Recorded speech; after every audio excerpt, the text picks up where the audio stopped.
notice that you already have some data for planets put into your spreadsheet. That's fine. We're going to use that data and it saves you typing it. So let's start by first formatting it so we can understand what's going on. In cell A1 we have a title, so let's quickly format that to a bigger size and maybe add some colour. Then underneath we have some data. We have a column that says order, but this is empty at the moment. We have a planet, and then we have a list of planets, currently in alphabetical order. We have orbit distance, which is quite a long number in kilometres, mass in kilograms, surface gravity in metres, length of day, orbit period and means. Notice straight away that this data has not currently been put in any order, and also it doesn't look much like a table. So let's start making it look like a table straight away. First of all, let's make our titles look like titles, so let's make them bold. And then maybe let's add some colour, such as we could make it blue like we did in the last one, and we could have some white text. Second, we need to add some borders, so let's click in the first cell, A3, click and hold and drag down to the last cell, H11. Let's add some borders. You can see that some of these columns aren't wide enough. We have orbit distance in kilometres, this is just caught off, and then our mass in kilos is quite obviously going to be longer than that current cell.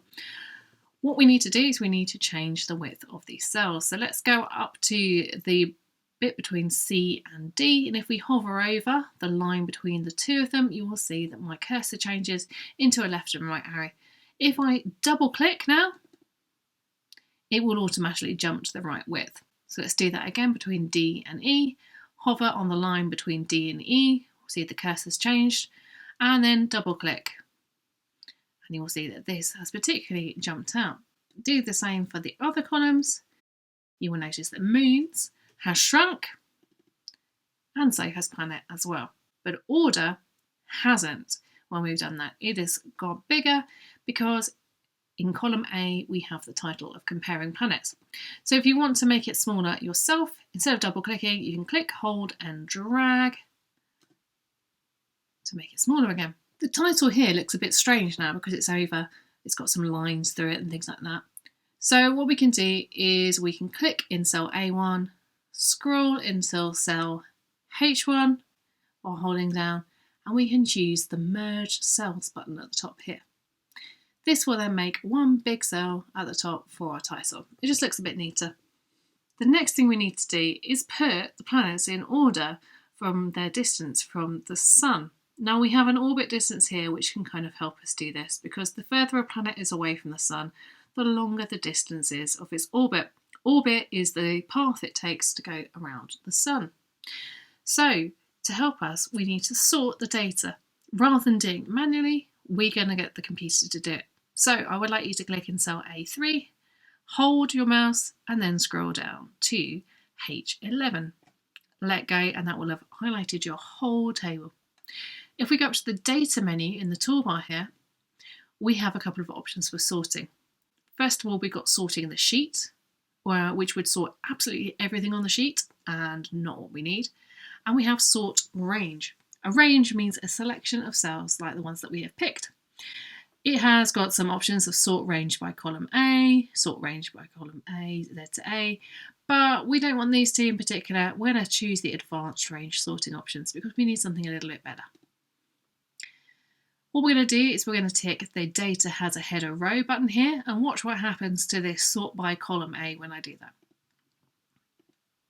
If I tick it, it immediately gets the headings from my table, but I don't want to order it by the planet. I want to order it by the orbit distance. And we have the options for A to Z or Z to A. If you imagine A is 1 and Z is 26, we want to order it from the smallest to the largest, so A to Z. So we're going to sort that now. So now we've got the planets ordered in terms of their orbit distance, but we just want to put in some numbers here to put the order in. Now we could number them 1, 2, 3, 4, 5, 6, 7, 8 manually. That would take us a moment, but there are a couple of little cheats that we can use. So if we put 1 in there and 2 in there, and if we highlight those two and then press to go the corner of the autofill to go down, it should then automatically do 1 through to 8. Super, now we have all of the data that we need. So let's go down into cell D13 and we're going to type in number of planets. Underneath we're going to put in longest year, brackets Earth years, because it's important to have our units. Shortest day, brackets Earth days. Average mass in kilograms. And total moons. We're then going to put the answers in the cell beside, so let's make it really obvious by highlighting these cells and adding some borders and then making our titles in bold.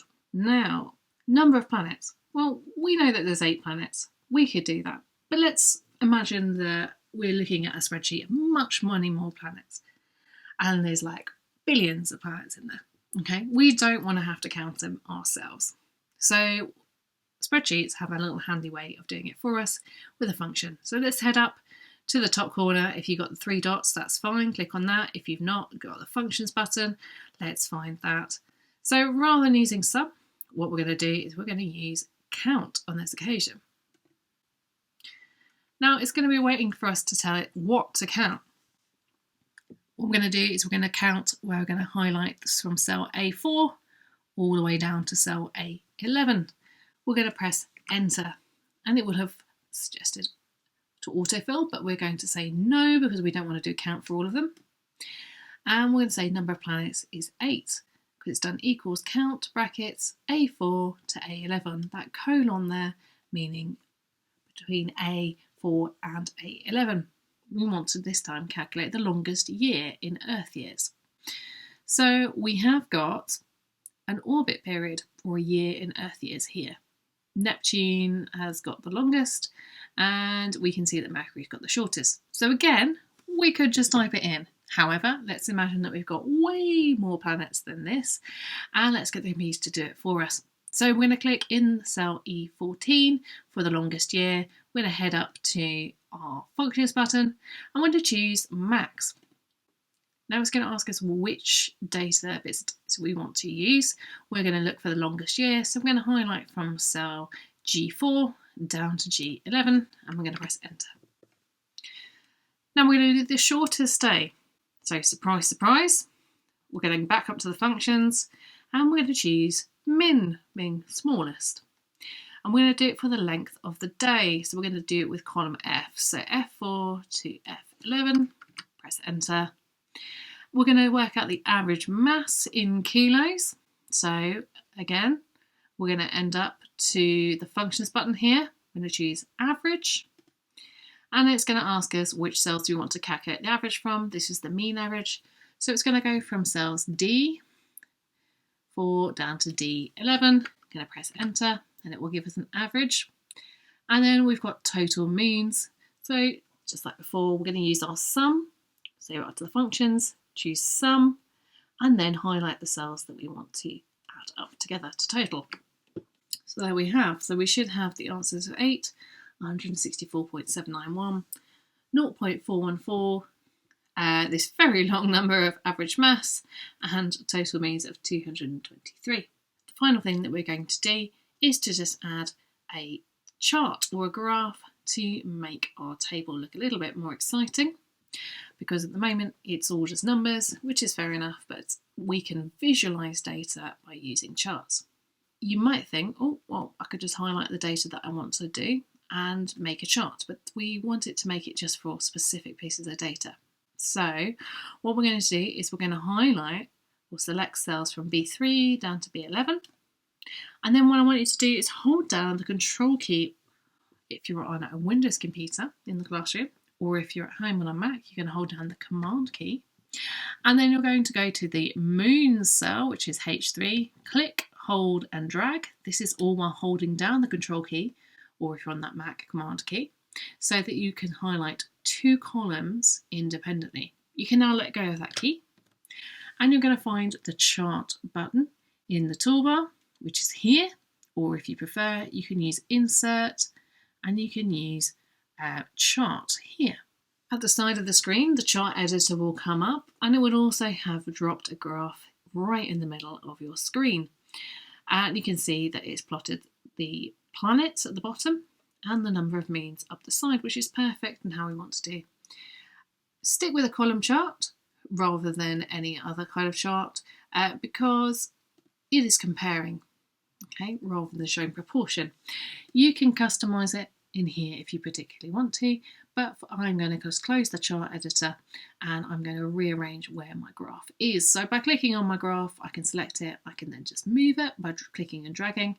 I can also resize it if I grab the corner, and I can resize it, and let's maybe put one in there. You have a go at adding another chart for any other part of the data that you're interested in, for instance the surface gravity or maybe the masses, and add that in to me. And that's all you need to do for this.